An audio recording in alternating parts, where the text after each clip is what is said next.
എന്നെ novice mistress ആക്കിയിട്ട് ഞാനത് വേണ്ടാന്ന് വെച്ച് തിരസ്കരിച്ചുകൊണ്ടിരിക്കുകയാണ്. ഇപ്പം എനിക്ക് മനസ്സിലായി ഈ കോഴിക്കുഞ്ഞുങ്ങളൊക്കെ നോവീസുകളും ഞാൻ നോവീസ് മിസ്ട്രസുമാണ്.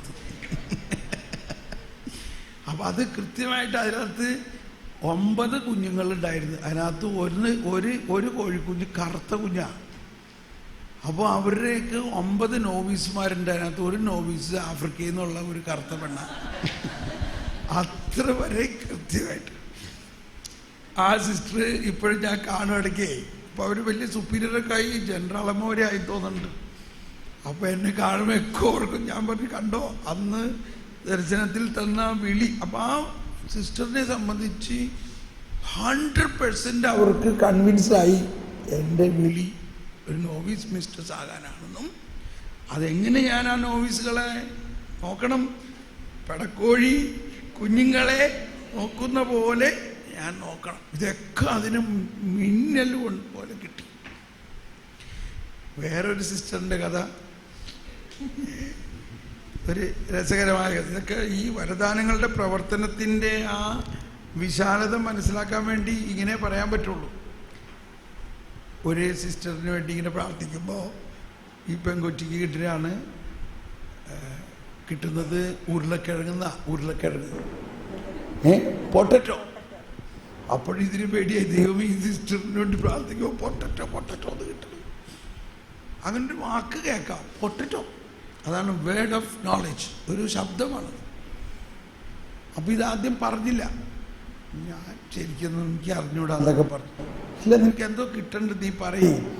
അങ്ങനെ അതിനെ കൊണ്ട് പറയിപ്പിച്ച്, സിസ്റ്ററെ എന്നോട് ക്ഷമിക്കണേ, എനിക്ക് കിട്ടണത് പൊട്ടറ്റോ എന്നാണ്. സിസ്റ്റർ പറയാണ്, വളരെ കൃത്യമാണ്. പ്രൈസ് ദി ലോർഡ്, എൻ്റെ കർത്താവേ. എന്നിട്ട് പറയാണ് ഇതിത്തിരി ഒരു തമാശ കൂടിയാണ്. സിസ്റ്റർ പറയാണ്, ഞാൻ 7 ദിവസത്തെ വരദാനാഭിഷേക ധ്യാനത്തിന് പോകുമ്പോൾ മഠത്തിലെ കിച്ചൺ ഗേളിന് എന്തെങ്കിലും പണി വേണ്ടേ, അല്ലെങ്കിൽ അവളവിടെ ചുമ്മാ ഇരിക്കൂലേ, അവൾക്കൊരു പണി കൊടുക്കണം എന്നുദ്ദേശിച്ച് ഒരു ചാക്ക് പൊട്ടറ്റോ മേടിച്ച് വെച്ചു, അത് തോട്ടത്തിൽ നടാനായിട്ട്. പക്ഷേ അത് പറയാൻ മറന്നുപോയി.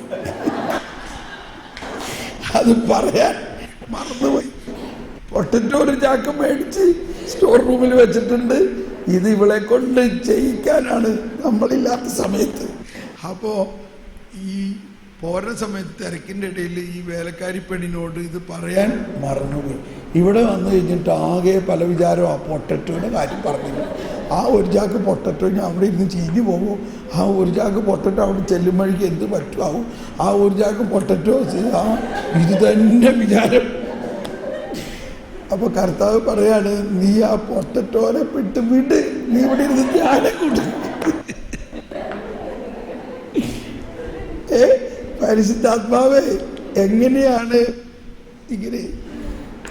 ഇങ്ങനെ ഒരിക്കൽ വേറൊരു സംഭവം, ഇങ്ങനെ ഉദാഹരണങ്ങൾ കുറച്ച് ഞാൻ പറയാം. എന്നിട്ട് നമ്മൾ പ്രാർത്ഥിക്കുമ്പോൾ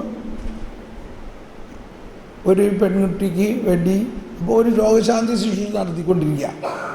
രോഗശാന്തി ശുശ്രൂഷ നടത്തി കഴിഞ്ഞ് എല്ലാവരും സന്തോഷമായിട്ടൊക്കെ പോകുമ്പോൾ ഒരു പെണ്ണ് വന്നിട്ട് ദേഷ്യപ്പെട്ട് എന്നോട് പറഞ്ഞു, നിങ്ങൾ എന്ത് രോഗശാന്തി ശുശ്രൂഷ നടത്തി? എനിക്ക് ഒരു അസുഖം ഉണ്ടായിരുന്നില്ല, ഇപ്പോൾ എനിക്ക് ഭയങ്കരമായിട്ട് ശ്വാസം മുട്ടും, അതുകൊണ്ട് നിങ്ങൾ ഉത്തരവാദിയാണ്. എൻ്റെ കർത്താവ്, കാര്യം മാറിയുണ്ടോ? വരദാനമൊക്കെ വെച്ച് പ്രാർത്ഥിച്ചിട്ട് അവസാനം ബാക്കിയെല്ലാവരും രോഗം മാറി, എനിക്ക് രോഗം കൂടി. അപ്പോൾ ഈ അവസരത്തിലൊക്കെ നമ്മൾ ഉടനെ ആരെ കോണ്ടാക്ട് ചെയ്യണം? പരിശുദ്ധാത്മാവേ എന്താ ഇതിൻ്റെ കാരണം? അപ്പോൾ എന്നോട് പറഞ്ഞ് അവർക്കൊരു കൗൺസിലിംഗ് കൊടുക്കാൻ പറഞ്ഞു. അവർ വിളിച്ചിരുത്തിയപ്പോൾ പ്രാർത്ഥിച്ചപ്പോൾ ഉടനെ ഒരു ദർശനം, ഒരു പാമ്പിനെ കാണുകയാണ്, ഒരു പാമ്പ്. അപ്പോൾ ഇങ്ങനെ ദർശനങ്ങൾ കണ്ട ഉടനെ നമ്മളൊരു മുൻവിധി വിധിക്കരുത്. പാമ്പെന്ന് പറഞ്ഞാൽ എന്താ? പാമ്പിനെ കണ്ടാൽ എന്താ? പിശാചാണ്, പാപമാണ്, അങ്ങനെ ഒന്നും ചിന്തിക്കരുത്. നമ്മൾ എന്തിനും പരിശുദ്ധാത്മാവിനോട് ചോദിക്കണം. പാമ്പിനെ കാണുന്നുണ്ടല്ലോ എന്തോ. അപ്പോൾ പരിശുദ്ധാത്മാവ് പറഞ്ഞു, ഇതാണ് അതിൻ്റെ ഇൻ്റർപ്രിട്ടേഷൻ. ഇവള് ഒരു പാമ്പിനെ കണ്ട് ഭയപ്പെട്ടത് കൊണ്ടാണ് ഇവൾക്ക് ആസ്മ രോഗം ഉണ്ടായിട്ടുള്ളത്. ഞാൻ ചോദിച്ചു, നീ പാമ്പിനെ കണ്ട് ഭയപ്പെട്ടിട്ടുണ്ടോ? ഞാനൊന്നും അങ്ങനെ കണ്ടിട്ടില്ല. കണ്ടോ, നമ്മളിതൊന്നും ഓർത്തിരിക്കില്ല. പെട്ടെന്ന് അത് പറഞ്ഞു, ഞാൻ അങ്ങനെയൊന്നും കണ്ട് പേടിച്ചിട്ടൊന്നുമില്ല എന്ന് പറഞ്ഞു. ഇനി നമ്മളോട് കർത്താവ് പറയണത് ഇവള് പാമ്പിനെ കണ്ട് പേടിച്ചിട്ടാണ്. അപ്പോൾ ഇനി നമ്മളതിനെ പരിശുദ്ധാത്മാവിനോട് തന്നെ ചോദിക്കണം. പരിശുദ്ധാത്മാവേ, അവൾക്ക് ഓർമ്മയില്ലല്ലോ, എന്താണ് അതിൻ്റെ? നമുക്ക് അടുത്ത കാര്യം പറഞ്ഞതാണ്. അപ്പോൾ പറഞ്ഞു 10ാമത്തെ വയസ്സിലാണ്. അപ്പോൾ ഇപ്പം അവൾക്ക് എത്ര വയസ്സായി? 35 വയസ്സായി. ഞാൻ ചോദിച്ചു, എന്നാണ് നിനക്ക് ഈ ആസ്മ തുടങ്ങിയേക്കണത്? ആസ്മ ഒരു 25 വർഷമായിട്ടുണ്ട് തോന്നുന്നു. അപ്പോൾ 25 വർഷമായി ആസ്മ, ഇപ്പോൾ 35 വയസ്സായി. 10ാമത്തെ വയസ്സിലാണ് ഇങ്ങനെ പേടിച്ചേക്കണമെന്ന് പറഞ്ഞു. അപ്പോൾ ഞാൻ ചോദിച്ചു, ഈ 10 വയസ്സിൽ നീ എന്തായിരുന്നു ചെയ്തിരുന്നത്? 10 വയസ്സിൽ ഞാനിങ്ങനെ 5ാം ക്ലാസ്സിൽ പഠിക്കായിരുന്നു. 5ാം ക്ലാസ്സിൽ. അപ്പോൾ ആ കാലഘട്ടത്തിൽ, അത് കഴിഞ്ഞപ്പോഴല്ലേ നിനക്ക് ആസ്മ തുടങ്ങിയത്. അപ്പോൾ ആ കാലഘട്ടത്തിൽ നീ പാമ്പിനെ കണ്ട് ഭയങ്കര ഒച്ചലും കരയാൻ തുടങ്ങി. ഞങ്ങൾ സ്കൂളിൽ വിട്ട് പോകുമ്പോൾ ഒരു പാമ്പ് കണ്ടിട്ട് എൻ്റെ കസിൻ സിസ്റ്ററിനെ പാമ്പ് കടിച്ചു. ആ പെണ്ണ് വെച്ച് അവിടെ മരിച്ചു വീണു. അപ്പോഴേക്കും ഞാൻ ഓടി.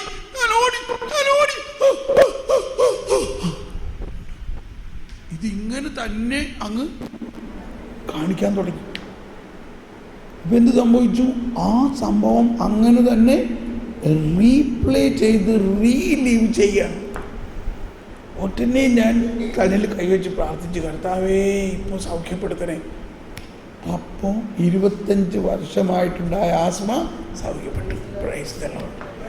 അപ്പോൾ ഒരുപാട് രോഗങ്ങൾക്ക് മൂലകാരണം കണ്ടുപിടിക്കാൻ ഈ ഗിഫ്റ്റ് വളരെ ഉപയോഗമാണ്. അപ്പോൾ അതിലൂടെ അതിൻ്റെ ജീവിതത്തിൻ്റെ ഇതേമാതിരി തന്നെ ഒരു സ്ഥലത്ത് ധ്യാനം നടന്നുകൊണ്ടിരിക്കുന്നിടത്ത് ഒരു ചേട്ടത്തി ധ്യാനത്തിൻ്റെ അവസാനം കയ്യൊപ്പ് പ്രാർത്ഥനയുടെ നേരത്ത് പെട്ടെന്ന് ഓടി വന്നു. ധ്യാനം കൂടുന്ന ആളല്ലെങ്കിലും നമ്മളിപ്പോൾ അവരോട് ഇല്ല ഇത് നിങ്ങൾ പ്രാർത്ഥിക്കാൻ കൂടണമെന്ന് ഞാൻ പറയാറില്ല. നമ്മളെപ്പോഴും ഓപ്പണാണ്. ആര് വേണമെങ്കിലും വരട്ടെ, തമ്പുരാൻ എന്താണെന്ന് വെച്ചാൽ കൊടുക്കട്ടെ. അവസാനം 1 മണിക്കൂർ വരണവനും 5 ദിവസത്തെ മുഴുവൻ ധ്യാനത്തിൻ്റെ ഗുണം കിട്ടുകയാണെങ്കിൽ കിട്ടട്ടെ. പക്ഷേ ഇവർക്ക് പ്രാർത്ഥിച്ച വഴി ഇവരുടെ ഒരു വശം തളർന്നുപോയി. ഒരു വശം തളർന്നുപോയി. കൈ തളർന്നു. കൈ ഇങ്ങനെ കംപ്ലീറ്റ് തളർന്നു കിടക്കും. ഇവർ പറഞ്ഞു, ഞാനെന്ത് ചെയ്യും? എൻ്റെ ഭർത്താവ് കരിസ്മാറ്റിക്കിനൊക്കെ ഭയങ്കര എതിരാണ്. അങ്ങേരെ വെട്ടിച്ചിട്ട് കാണാണ്ട് അങ്ങേര് മാർക്കറ്റിൽ പോയ തക്കത്തിന് ഞാൻ 1 മണിക്കൂർ വന്നു. ഞാനിത് വെച്ചുകൊണ്ട് വീട്ടിൽ പോകാൻ എനിക്ക് പറ്റൂല. നിങ്ങളെന്തെങ്കിലും ശരിയാക്കി തരണം. കാര്യം പോയി പോക്ക് നോക്കി ഒരു കാര്യമില്ലാണ്ട് അവസാനം വന്നുമുട്ട്. അപ്പോഴും നമ്മൾ ചോദിച്ചു, പരിശുദ്ധാത്മാവേ ഞാൻ എന്ത് ചെയ്യണം? അപ്പോൾ ഒരു കൗൺസിലിംഗ് കൊടുക്കാൻ പറഞ്ഞു. ഞാൻ സാക്രിസ്റ്റിയിൽ വിളിച്ചുകൊണ്ട് ഇരുത്തി പ്രാർത്ഥിച്ചപ്പോൾ കർത്താവ് ഇങ്ങനെ ദർശനങ്ങൾ ഓരോന്ന് കാണിച്ചു തരാമെന്ന്. അപ്പോൾ അതിൻ്റെ ആ ദർശനത്തിൽ കിട്ടിയ സന്ദേശം ഇതാണ്: ഈ സഹോദരി ഇവളുടെ സ്വന്തം അനുജത്തിയോട് വർഷങ്ങളായിട്ട് സംസാരിച്ചിട്ടില്ല, മിണ്ടിയിട്ടില്ല. അവർ തമ്മിൽ അത്രയ്ക്ക് വിരോധമാണ്. അപ്പോൾ അത് അവൾ അങ്ങനെ ചെയ്തിട്ടാണ്, അവൾ അങ്ങനെ ചെയ്ത് ഇങ്ങനെ ചെയ്ത്, അവളോട് ഞാൻ മിണ്ടില്ല, അവളുടെ വീട്ടിൽ കയറില്ല, അവളുടെ വീട്ടിൽ നിന്ന് വെള്ളം കുടിക്കില്ല, ഇങ്ങനെയൊക്കെ അങ്ങ് പറയാൻ തുടങ്ങി. എന്നിട്ട് കർത്താവ് പറയാണ്, അവളോട് പറയും അവ അനുജത്തിയോട് ക്ഷമിക്കുമ്പോൾ പെട്ടെന്ന് ഈ കൈ നേരെയാവുമെന്ന് പറയാം. പക്ഷെ എൻ്റെ കർത്താവേ, കർത്താവ് അപ്പോൾ ഞാൻ ആലോചിച്ച്, ദൈവമേ എന്തോ ഒരു കാര്യമാണ്. അങ്ങനെ ഞാൻ പറഞ്ഞു, നീ അകത്ത് ഈ വെറുപ്പ് ഇരിക്കുന്നത് കൊണ്ട് നിന്നിലേക്ക് പരിശുദ്ധാത്മാവിൻ്റെ ആ പ്രവർത്തനം കർത്താവ് ഇങ്ങനെ പറയണത്. നീ ഇപ്പോൾ അവളോട് ക്ഷമിക്ക്, അപ്പോൾ നിൻ്റെ കൈ നേരെയാവുന്നത് ഇപ്പം നിനക്ക് കാണാം എന്ന് പറഞ്ഞപ്പോൾ അവൾക്കൊരു കുറച്ച് മയം വന്നു. അപ്പോൾ ഞാൻ ചോദിച്ചു, എന്താണ് കാരണം? അപ്പോൾ അതിൻ്റെ കാരണങ്ങളൊക്കെ എടുത്ത് കുറച്ച് നേരം അതിൻ്റെ ഒരു ഈശോയുടെ വേദനയോടൊക്കെ ചേർത്ത് പ്രാർത്ഥിച്ചു കഴിഞ്ഞ് അവളോട് അങ്ങ് ക്ഷമിച്ച നിമിഷത്തിൽ ഈ കൈ പെട്ടെന്ന് ഇങ്ങനെ അങ്ങോട്ട് കുടഞ്ഞ് നീർണമാതിരി ശക്തി അങ്ങ് വന്നിട്ട് തളർന്നു കിടന്ന കൈ ഇങ്ങനെ അങ്ങോട്ട് നീർന്നു. അപ്പോൾ അപ്പം ഞാൻ ആലോചിക്കണം, പരിശുദ്ധാത്മാവിൻ്റെ വരങ്ങൾ ഉപയോഗിക്കുമ്പോൾ ഇങ്ങനെയുള്ള ഒരുപാട് കാര്യങ്ങൾ നമ്മളെ കാണിച്ചു തരികയാണ്. ഒരിക്കലും ഒരു സഹോദരി ഇങ്ങനെ ക്യാൻസർ രോഗമാണ്. അപ്പോൾ അവരിങ്ങനെ ഈ നമ്മളുടെ ധ്യാനങ്ങൾ നടക്കുമ്പോൾ ഞാൻ അവിടെ ജർമ്മനി ഭാഗത്തൊക്കെ രാത്രി കുർബാന വയ്ക്കണം, എല്ലാ ദിവസവും രാത്രിയാണ് കുർബാന വയ്ക്കണം. അതിൻ്റെ ഉദ്ദേശം എല്ലാവർക്കും ധ്യാനത്തിനൊന്നും വരാൻ പറ്റില്ല. അറ്റ്ലീസ്റ്റ് ആ കുർബാനയ്ക്കും രോഗശാന്തി പ്രാർത്ഥനയ്ക്കും, കുർബാന കഴിഞ്ഞിട്ട് ആരാധനയും രോഗശാന്തി. അപ്പോൾ അതിന് കുറേ ആൾക്കാർ വരും. ധ്യാനത്തിന് ചിലപ്പോൾ 10 പേരുണ്ടാവുള്ളൂ, രോഗശാന്തിയും കുർബാനയ്ക്കും 100 പേരുണ്ടാവും. അപ്പോൾ ഞാൻ എന്തെങ്കിലും ഒരു ചെറിയ മെസ്സേജും കൊടുത്ത് അത് ഒരു അനുഭവമായിട്ട് വരും. അപ്പോൾ ഈ ക്യാൻസർ രോഗിക്ക് വേണ്ടി പ്രാർത്ഥിക്കാൻ കൊണ്ടുവന്നിരിക്കുകയാണ്. അപ്പോൾ ഇങ്ങനെ പ്രാർത്ഥിക്കണ നേരത്ത് ഉടനെ ഒരു ദർശനം, കർത്താവ് പറയുകയാണ് 35 എന്നിങ്ങനെ എഴുതി കാണിക്കുകയാണ്. എന്താ കർത്താവ് 35? ഇവൾ 35 വർഷമായി കുമ്പസാരിച്ചിട്ട്. അപ്പം ഞാൻ എന്ത് ചെയ്യണം? അവളെ എങ്ങനെയെങ്കിലും കുമ്പസാരിപ്പിക്കണം. ഓക്കെ, അപ്പം ഇത്രയും എനിക്ക് ഉള്ളിൽ മനസ്സിലായി. ഇതൊന്നും ഇപ്പം ഞാൻ പറഞ്ഞിട്ടില്ല അവരോട്. ഞാൻ ഉടനെ ഒരു അച്ഛനെ സംഘടിപ്പിച്ചു. എന്നിട്ട് ഞാൻ പറഞ്ഞു, സഹോദരി എത്ര നാളായി കുമ്പസാരിച്ചിട്ട്? ഒരു ഓർമ്മയില്ല എന്ന് പറഞ്ഞു. കുഴപ്പമില്ല, നീ ഒന്നും വിഷമിക്കണ്ട. ഇന്ന് നിൻ്റെ 35 വർഷമായ പാപത്തിൻ്റെ ഭാരം മുഴുവനും കർത്താവ് ഏറ്റെടുക്കാൻ പോവുകയാണ്. അങ്ങനെ ഞാൻ അവളെ കുറച്ച് പറഞ്ഞ് എല്ലാം പ്രിപ്പയർ ചെയ്തിട്ട് കുമ്പസാരിപ്പിച്ചു. ആ സഹോദരി 2-3 പേര് താങ്ങി പിടിച്ചു കൊണ്ടുവന്നിരുന്ന അവർ അപ്പം തന്നെ ആരോഗ്യവതിയായി നടന്ന് പോയി. Price the Lord. പക്ഷേ എങ്കിലും വളരെ സീരിയസ് ക്യാൻസറായിരുന്നു. അവർ അത് കഴിഞ്ഞ് 1 മാസം കഴിഞ്ഞപ്പോൾ മരിച്ചു. ആ മരിക്കണ സമയത്ത് അവരുടെ സുഹൃത്തിൻ്റെ അടുത്ത് ഒരു സന്ദേശം എനിക്ക് തരാൻ വേണ്ടി അവർ പറഞ്ഞിട്ടുണ്ടായിരുന്നു. അവരത് കഴിഞ്ഞ് മരിച്ചു കഴിഞ്ഞപ്പോൾ എന്നെ വിളിച്ച് പറയണം, ഒരു നന്ദിയാണ്. അവർ പറഞ്ഞതാണ്, ഞാനൊരു പട്ടിയുടെ മാതിരി ചാത്താനായിരുന്നു, പക്ഷേ ഞാനൊരു മാലാഖയുടെ മാതിരി മരിച്ചു. അന്ന് നീ തന്ന സഹായത്തിന് നന്ദി. Praise the lord. മനസ്സിലാവുണ്ടോ? 35. അപ്പം ഇങ്ങനെ നമ്മളുടെ ഈ വരങ്ങൾ നമ്മൾ ഇപ്പോൾ എൻ്റെ അടുത്ത് വരുന്ന വേറൊരു, ഞാനിങ്ങനെ ട്രെയിനിൽ യാത്ര ചെയ്യുമ്പോൾ ഒരാൾ അടുത്തിരിക്കുന്നു. അപ്പോൾ നമ്മളെപ്പോഴും പ്രാർത്ഥിക്കുന്നുണ്ട്, കർത്താവേ ആരോടെങ്കിലും നിന്നെക്കുറിച്ച് ഇന്ന് പറയാനായിട്ടുള്ള വഴി കാണിച്ചു തരണം. എല്ലാ ദിവസവും പണ്ടേ മുതലുള്ളൊരു പ്രാർത്ഥന, ആരോടെങ്കിലും ഒരാളോടെങ്കിലും കർത്താവിനെ കുറിച്ച് പറയാൻ. അപ്പോൾ ഇയാളെ കണ്ടാൽ മനസ്സിലാവും അയാളൊരു ഹിന്ദുവാണ്. പെട്ടെന്ന് എൻ്റെ നെഞ്ചിലൊരു വേദന, ഭയങ്കര വേദന. അപ്പോൾ ഞാൻ ചോദിച്ചു, കർത്താവ് ഇതെന്താ? ഇതിൻ്റെ അർത്ഥം അടുത്തിരിക്കുന്ന ആളുടെ നെഞ്ചിൽ, ഹൃദയത്തിൽ ഒരു ദ്വാരമുണ്ട്, അത് ഞാൻ സൗഖ്യപ്പെടുത്താൻ പോവുകയാണ്. Price the lord. അപ്പോൾ അയാളോട് ഞാൻ സംസാരിക്കണം, അയാളെ എവാഞ്ചലൈസ് ചെയ്യണം. അപ്പോൾ ഇത്രയും സന്ദേശം കിട്ടിയപ്പോൾ ഞാൻ ഇയാളോട് പറഞ്ഞു, സഹോദര, നിങ്ങളുടെ ഹൃദയത്തിൽ ഒരു ദ്വാരമുണ്ടോ? അതൊക്കെ എങ്ങനെ അറിയാം? അതെൻ്റെ വലിയൊരു പ്രശ്നമാണ്, അത് ഓപ്പറേഷൻ ചെയ്യാൻ ഇത്ര ലക്ഷം രൂപ ചോദിച്ചുകൊണ്ടിരിക്കുകയാണ്. എന്നാൽ കർത്താവ് ഈശോമിശിഹ നിങ്ങളെ സൗഖ്യപ്പെടുത്താൻ പോവുകയാണ്. നിങ്ങൾക്ക് എങ്ങനെ മനസ്സിലായത്? കർത്താവ് ഈശോമിശിഹ പറഞ്ഞതാണത്. കർത്താവ് ഈശോമിശിഹ നിങ്ങളുടെ ഉള്ളിലുള്ളത് കൊണ്ടല്ലേ അത് പറഞ്ഞത്. ഞാനൊരു ഹിന്ദുവാണല്ലോ. കർത്താവിന് ഹിന്ദു, മുസ്ലിമും ക്രിസ്ത്യാനിയും ഒന്നും ഒരു പ്രശ്നമില്ല. അങ്ങനെ ഈശോയെക്കുറിച്ച് പറഞ്ഞു. ഞാൻ കൈവച്ച് പ്രാർത്ഥിച്ചു. Price the Lord. ഞാൻ വിശ്വസിക്കുന്നു. വെള്ളം. അപ്പം ഇങ്ങനെ ഈ വരം നമ്മൾ വളരെ ഫലപ്രദമാണ്. യഥാർത്ഥമായിട്ട് വ്യാഖ്യാനിക്കുകയും അത് നമ്മളിങ്ങനെ പ്രയോഗിക്കണം. അതായത് പ്രയോഗം എന്ന് പറഞ്ഞാൽ മനസ്സിലായില്ലേ? പ്രാക്ടീസ് ചെയ്യണം. അപ്പോൾ നമ്മുടെ കരിസ്മാറ്റിക് ഗ്രൂപ്പുകളിൽ ഈ വരദാനങ്ങൾ നമ്മൾ പ്രാക്ടീസ് ചെയ്യണം.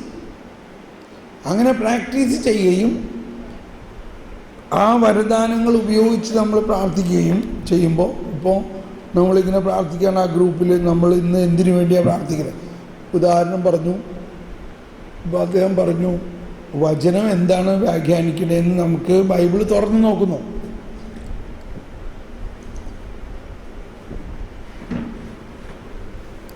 അതിന് പകരം നമുക്ക് പ്രാർത്ഥിക്കാൻ, പരിശുദ്ധാത്മാവേ ഇന്ന് എന്ത് വചനത്തെക്കുറിച്ചാണ് പറയേണ്ടത് എന്ന് ഞങ്ങളോട് സംസാരിക്കണേ. അപ്പോൾ കർത്താവ് വചനം എഴുതി കാണിച്ചു തരും. ദർശനത്തിലൂടെ അല്ലെങ്കിൽ സംസാരത്തിലൂടെ കൃത്യമായിട്ട് പറയും. അപ്പോൾ നമ്മളത് കുറേ കൂടി കാരിസ്മാറ്റിക്കായി, അല്ലേ? ക്ലിയറായിട്ട് കാണിച്ചു തരും. ഒരിക്കൽ ഞാനിങ്ങനെ ഒരു ജബൽപൂർ ഭാഗത്തൊരു കൺവെൻഷൻ നടന്നുകൊണ്ടിരിക്കുക. അപ്പോൾ അന്ന് ഓഗസ്റ്റ് 15 ആയിരുന്നു. ഓഗസ്റ്റ് 15 ആകുമ്പോൾ നമ്മൾ മാതാവിനെക്കുറിച്ച് പറയണമല്ലോ. മാതാവിനെക്കുറിച്ച് പറയാൻ എനിക്ക് ഭയങ്കര സന്തോഷമാണ്. ഞാൻ ഒരുപാട് പറയാറുള്ളത്. ഇന്ന് ഇവിടെ ഇപ്പം നമ്മൾ മാതാവിനെക്കുറിച്ചുള്ള ടോക്കൊന്നും കൊടുക്കാത്തത് നിങ്ങൾക്കൊക്കെ അറിയാമല്ലോ. മാതാവിനെക്കുറിച്ച് നമ്മുടെ വിഷയം വേറെയാണ്, അല്ലെങ്കിൽ വളരെ പ്രത്യേകിച്ചുള്ളൊരു കൊന്തയൊക്കെ ചെല്ലാറുള്ളതാണ്. പക്ഷെ ഇവിടെ നമുക്ക് സമയമില്ലാത്തതിൻ്റെ പേരിൽ നിങ്ങൾ തന്നെ പ്രൈവറ്റായിട്ട് ചെയ്യണം. അപ്പോൾ എൻ്റെ അടുത്ത് ആ സംഘാടകർ വന്നിട്ട് പറയുകയാണേ, ഇവിടെ പ്രൊട്ടസ്റ്റൻറ്റുകാർ ഒരുപാടുള്ള സ്ഥലമാണ്, അതുകൊണ്ട് ബ്രദർ മാതാവിനെക്കുറിച്ചൊന്നും അധികം പറയണ്ട. ഇപ്പോൾ നമ്മളെന്ത് ചെയ്യും? ഞാൻ പറഞ്ഞു അത് പറഞ്ഞാൽ ശരിയാവില്ല. പ്രൊട്ടസ്റ്റൻറ്റുകാരുണ്ടെങ്കിൽ അവിടെയാണല്ലോ നമ്മൾ പറയേണ്ടത്. കൺവെൻഷൻ കത്തോലിക്കലാണ് നടത്തുന്നത്, പ്രൊട്ടസ്റ്റൻ്റ് കൺവെൻഷനല്ല. പക്ഷേ ആ പ്രദേശത്ത് ഉള്ള പ്രൊട്ടസ്റ്റൻറ്റുകാരൊക്കെ കൺവെൻഷൻ കൂടാൻ വരും. ഞാൻ പറഞ്ഞ് അത് ഞാൻ കൈകാര്യം ചെയ്തോളാം, നിങ്ങൾ വിഷമിക്കേണ്ട, പ്രൊട്ടസ്റ്റൻറ്റുകാർക്ക് ഒരു പ്രയാസവും ഇല്ലാത്ത രീതിയിൽ മാതാവിനെക്കുറിച്ച് ഞാൻ അവതരിപ്പിച്ചോളാം. എന്നിട്ട് ഞാൻ പരിശുദ്ധാത്മാവെ ഞാൻ എങ്ങനെ പറയണം? അപ്പോൾ കൃത്യമായിട്ട് പറയുകയാണ് പരിശുദ്ധാത്മാവ്, ഫലം നല്ലതെങ്കിൽ വൃക്ഷവും നല്ലത് തന്നെയെന്ന് പറഞ്ഞ് തുടങ്ങുക. അത് നല്ല കാര്യമുണ്ടല്ലേ? അപ്പോൾ ഞാൻ ചോദിച്ചു, അയ്യോ ആ വചനം എവിടെയാണ്, ആ വചനം എവിടെയാണ്? അപ്പോഴേക്കും ഞാൻ സ്റ്റേജിൻ്റെ അകത്തേക്ക് എത്തി. ഞാൻ എനിക്ക് കൃത്യമായിട്ട് ആ വചനം കിട്ടണില്ല. അപ്പോൾ ഉടനെ എഴുതി കാണിച്ചു തരാണ്, മത്തായി 12:33. തുറന്നു നോക്കിയപ്പോൾ കൃത്യം മത്തായി 12:33 അതാണ് എഴുതിയേക്കുന്നത്. അപ്പോൾ ഇങ്ങനെ നമ്മൾ എന്ത് സബ്ജക്റ്റ് സംസാരിക്കണം, എന്ത് പറയണം, ഇതെല്ലാം പരിശുദ്ധാത്മാവ് അപ്പോൾ നമുക്ക് പറഞ്ഞുതരും. അതെല്ലാം ഈ റെവലേഷൻ ഗിഫ്റ്റിൻ്റെ പ്രവർത്തനമാണ്, ദർശന വരങ്ങളുടെ പ്രവർത്തനമാണ്. ഓക്കെ, ഇനി നിങ്ങൾ എന്തെങ്കിലും ഒരു സംശയം ചോദിച്ചാൽ ഈ ദർശന വരങ്ങൾ കൈകാര്യം ചെയ്യുമ്പോഴുള്ള സംശയം എന്തെങ്കിലും ഉണ്ടോ?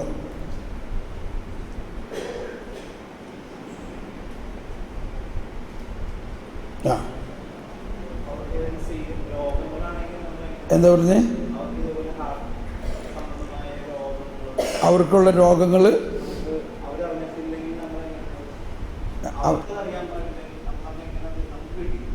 നമുക്ക് കിട്ടിയെന്ന് പറഞ്ഞാൽ നമുക്ക് ദർശനത്തിൽ കിട്ടിയെന്ന്. അത് നമ്മൾ അവരോട് പറയണമെന്നുള്ളത് പരിശുദ്ധാത്മാവിനോട് ചോദിക്കാം. ഓക്കെ, 7 മണിക്ക് തന്നെ ആരാധന. നമ്മൾ ഉടനെ തന്നെ ആരാധനയ്ക്ക് പ്രവേശിക്കും. നമ്മൾ ഇങ്ങനെയുള്ളതെല്ലാം പരിശുദ്ധാത്മാവിനോട് ചോദിച്ചിട്ട് അവരോട് പറയണമെന്നുള്ളതാണെങ്കിൽ അവരോട് എങ്ങനെ പറയണം, അവരോടത് അവതരിപ്പിക്കേണ്ട വിധമെല്ലാം നമുക്ക് പരിശുദ്ധാത്മാവ് കാണിച്ചു തരും. നമ്മളെല്ലാം സ്നേഹത്തിൽ പറയണം. Price the Lord. നമുക്ക് മുട്ടുകുത്താണ്ട് കഴിഞ്ഞിട്ട് നിൽക്കാം. ഈശോയെ